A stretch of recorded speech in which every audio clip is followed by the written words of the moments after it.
కానీ సినిమా విషయంకి వచ్చేసరికి డీజే టిల్లు ట్రైలర్లో ఏదైతే ఉందో అంటే రిలీజ్ అయ్యేదాకా ఆ ట్రైలర్ టిల్లు స్క్వేర్ ఆ మూవీ ట్రైలర్ రిలీజ్ అయ్యేదాకా మీకు తెలియదు అందులో ఉన్నారు అనేది తెలియదు.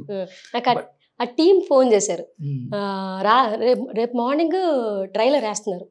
నాకు టీం ఫోన్ చేసి ఆ టీం డైరెక్షన్ టీం ఫోన్ చేసి అమ్మ మీరు ట్రైలర్లో వస్తుంది, మీకు బిగ్గెస్ట్ గిఫ్ట్ ఏంటో తెలుసా అంటే మేము సిద్ధు సార్తో కాసేపట్లో సీన్ చేయాలి డైనింగ్ టేబుల్ దగ్గర, అందరం కూర్చొని ముందు మన సీన్ అనుకుందామమ్మా అని అన్నారు.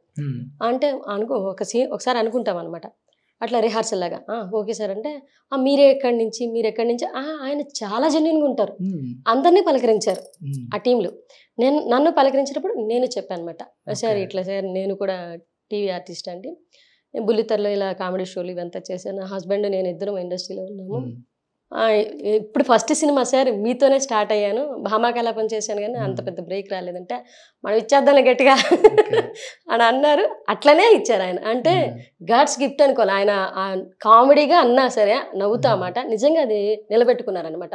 ట్రైలర్లో నన్ను వేయాల్సిన అవసరం లేదు, బట్ వాళ్ళు చెప్పారు నాకు ఆ రోజు అన్నారు కదా సిద్ధు సార్ ట్రైలర్లో వేస్తున్నారు మిమ్మల్ని అని. నాకైతే ఇంకా ఎమోషన్ ఆపుకోలేకపోయినమాట. జస్ట్ ఒక మాట, నేను ఆర్టిస్ట్ సార్ నిన్నాళ్ళ నుంచి కష్టపడ్డాను, ఒక బ్రేక్ కోసం చూస్తున్నాను అని అనేసరికి అంత చాలా వైరల్ అయింది మీ ఎమోషనల్ వీడియో ఇన్స్టాగ్రామ్ లో. 14 ఏళ్ల తర్వాత ఒక మిమ్మల్ని మీరు స్క్రీన్ మీద చూసుకోవడం అనేది గ్రేట్. ఒక్కసారి ఆ డైలాగ్ ఒకసారి మా కోసం చెప్తారా? సిద్ధు డైలాగ్ ఉంటది కదా స్టార్టింగ్, అవునవునవును, పెళ్లి చూపుల, అరే సిద్ధు ఈ ఫోటో చూడరా, ఇది ఎవరికి అంటారు అనమాట, నీకోసం పిచ్చాడా మళ్ళీ ఆయన చేసుకొని అంటాడు, మళ్ళీ ఎప్పుడు చేసుకుంటావరా అని అంటాను. అంటే చాలా చిన్న సన్నివేశం, బట్ నాకు 2-3 దగ్గరలు చేశానండి మళ్ళీ సీన్లు. బట్ సినిమాలో మాత్రం ఒక్క సీనే వచ్చింది కదా, కొన్ని ఎడిటింగ్లో వెళ్ళిపోయినాయి. అంటే సార్ కనిపించాలి కదా, చాలా సీన్లు ఇంకా హైలైట్ సీన్లు ఉన్నాయి, నా హైలైట్ సీన్స్ ఉన్నాయి. పెళ్లి దగ్గర ఆయన నన్ను ఒక దగ్గర బాడీ షేమింగ్ చేస్తారు పెళ్లి దగ్గర, అవి ఇంకా చాలా మంచి సీన్లు. బట్ ఆయన ఎందుకు అనుకున్నారో ఏమో మరి, అది ఇంకా నేను కామెడీగా తీసుకున్నది, బట్ ఆయన వేసుంటే ఇంకా బాగుండేమో.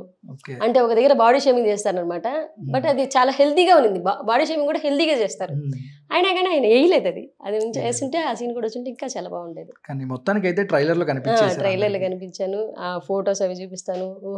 ఆయన నాకు నేను అడిగిన చిన్న ప్రశ్నకే ఇంత పెద్ద జవాబు చెప్తారు ఆయన, చాలా బాగుంటుంది. ఎలా ఉండే సెట్ లో స్టార్ బాయ్ సిద్ధు గారు అక్కడ లొకేషన్స్ లో గానీ? చాలా బాగుంటారండి. అంటే వన్స్ అయిపోయిన తర్వాత మన సీన్ అయిపోతుంది కదా, అక్కడ ఉండే వాళ్ళ అట్మాస్ఫియర్ ఎలా ఉంటుందంటే ఆయనతో మాట్లాడేటప్పుడు మనం ఒక హీరోతో ఉన్నాము, ఆ యాటిట్యూడ్ అదంతా ఏముండదు, అందరూ తనతో పాటు ఆర్టిస్ట్లే ఆ భావంతో ఉంటారు. ఆయన చాలా డౌన్ టు ఎర్త్, అంటే మనకు తను చూసినప్పుడు ఇంకా చాలా ప్రౌడ్ ఫీలింగ్ కలుగుతుంది. అంటే అవా మంచి ఆర్టిస్టులతో చేస్తున్నాం రా, ఆ భయం ఆ ఫియర్ ఉండదు లోపల. అమ్మో ఇప్పుడు ఇతను ఏమనుకుంటారు, మనం ఇదంటే ఏమనుకుంటారు, అది ఎక్స్ట్రాలు చేస్తే ఏమనుకుంటారు, అదంతా ఏముండదు. అరే సిద్ధు అని పిలిచాను నేను, లిటరల్లీ నేను ముందైతే సారీ చెప్పాను, సార్ అరే వద్దు సార్ తీసేసేయండి, నేను పేరు పెట్టిందంటే మీరు నాకేంటి చిన్నమ్మ అంటే ఆ క్యారెక్టర్ అసలు ఆ మేనత్ అనుకుంది, ఆయన ఫాదర్ చెల్లెలని, బట్ చిన్నమ్మ అని మార్చారు మళ్ళీ. మీరు నాకేంటి చిన్నమ్మ మరి బాబుని ఏమని పిలుస్తుంది, కొడుకునే అరే ఒరే ధర అని పిలుస్తాం కదా, అలాగే పిలిచండి తప్పే ఉంది అని అన్నారు. Okay done. ఇంకా ఆయన అంతా హోప్ ఇచ్చేసరికి మనకెందుకు ధైర్యం ఇచ్చారు కదా అని చెప్పేసి నేను మాట్లాడాను అన్నమాట. సూపర్. ఫస్ట్ అయితే అత్తగా అనుకున్నారు, తర్వాత చిన్నమ్మగా చేశారు. అవును, అసలు ఆ స్క్రిప్ట్ లో కూడా మేనత్ ఉంటుంది, ఈయనకి లవర్ ని కూడా అక్క అని పిలిచేస్తాడు, మేనత్ అని కూడా చిన్నమ్మ అని పిలుస్తాడు, ఆ టైప్ లో అనుకున్నారు. పిలిచేస్తే ఈయన ఇంకో గొడవ కూడా ఉంది, రే తను నీకు ఫాదర్ అంటారనమాట, తను నీకు అత్త అవుతుందిరా, చిన్నమ్మ అంటే అత్త లేదు బొంగు లేదు నాకేదో వస్తే అదని, అది కూడా ఒక సీన్ ఉంది.